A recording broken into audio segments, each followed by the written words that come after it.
Oh yeah!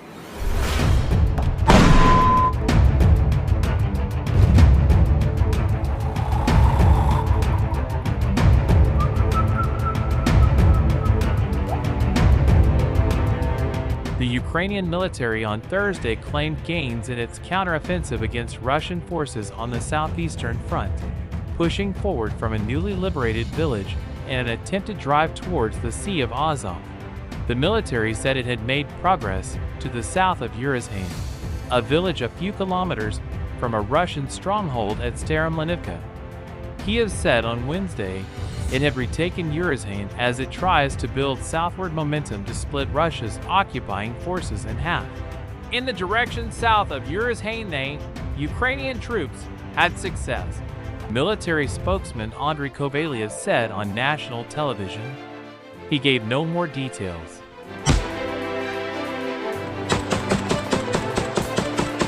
Urozhaine, in Donetsk region, was the first village Kyiv said it had retaken since July 27, signaling the challenge Kyiv faces in advancing through heavily mined Russian defensive lines without powerful air support.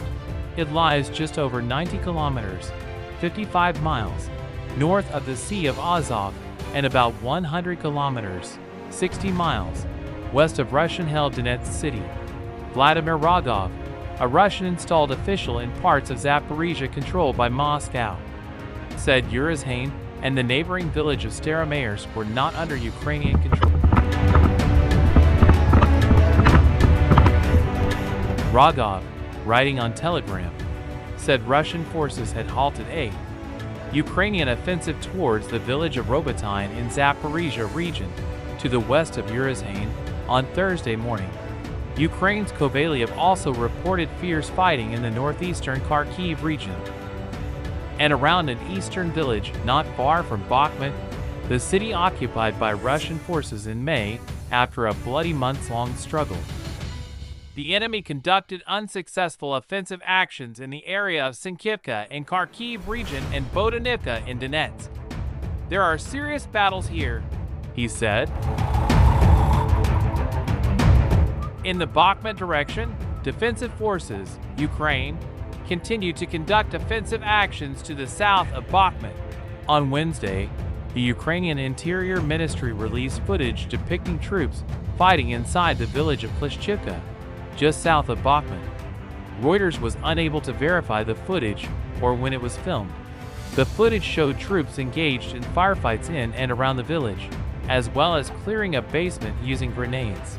A Ukrainian general said on Wednesday that Russia was attacking towards Kupiansk, a town in Kyiv region, but Kovaliov said Ukraine was holding them back, as well as Russian assaults to Bakhmut's north and near the town of Lyman. Russia controls nearly a fifth of Ukraine, including the peninsula of Crimea, most of Luhansk region and large tracts of the regions of Donetsk, Zaporizhia and Kherson. Kyiv says its counteroffensive is progressing slower than it wanted because of vast Russian minefields and heavily fortified Russian defensive lines.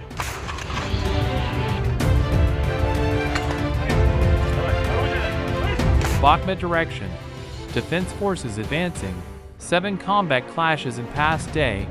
The defense forces of Ukraine killed and wounded 150 occupiers in the Lyman-Kupiansk direction and 122 Russian soldiers in the Bakhmut direction. Serhiy Cherevadyi, the spokesman for the eastern grouping of the Ukrainian armed forces, said this on the air of the United News telethon. Ukrinform reports, "We still have 2 active directions, Bakhmut and Lyman-Kupiansk. In the Lyman-Kupiansk direction, the enemy attempted to attack our positions twice in the Sinkivka area in the past day, actively used attack aircraft, carried out 18 air raids, struck 404 times with various types of artillery from mortars to MLRS.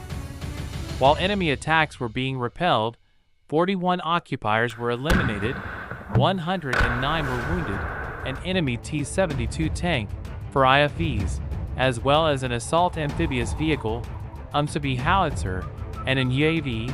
2 Lancet-type barrage munitions were destroyed, as well as 3 field ammunition depots and 8 trucks.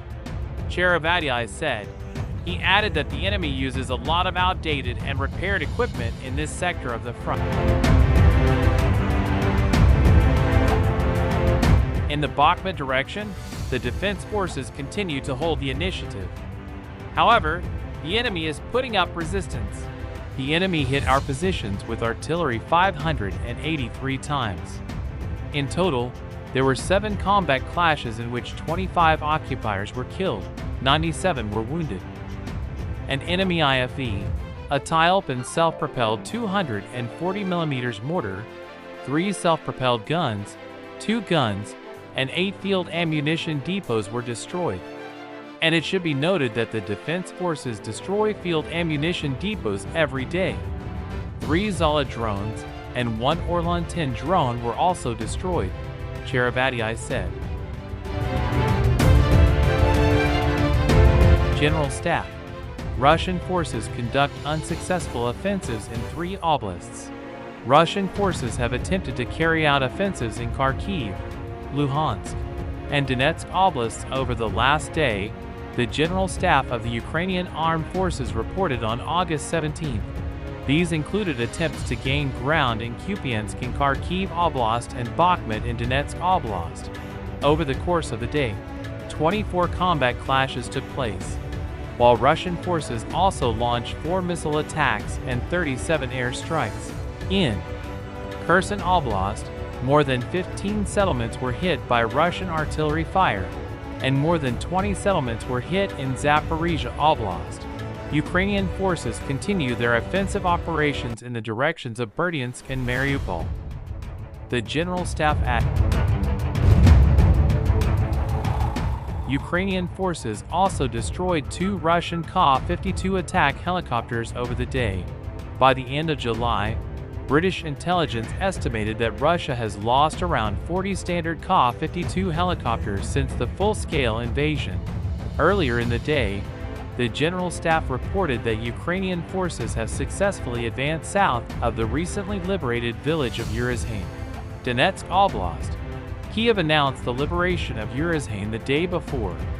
The settlement lies in the southwestern part of Donetsk Oblast, east of Staromlynivka, which Ukraine took back in late July. From February 24, 2022 to August 17, 2023, the armed forces of Ukraine eliminated about 256 Russian military personnel, including 480 soldiers over the past day.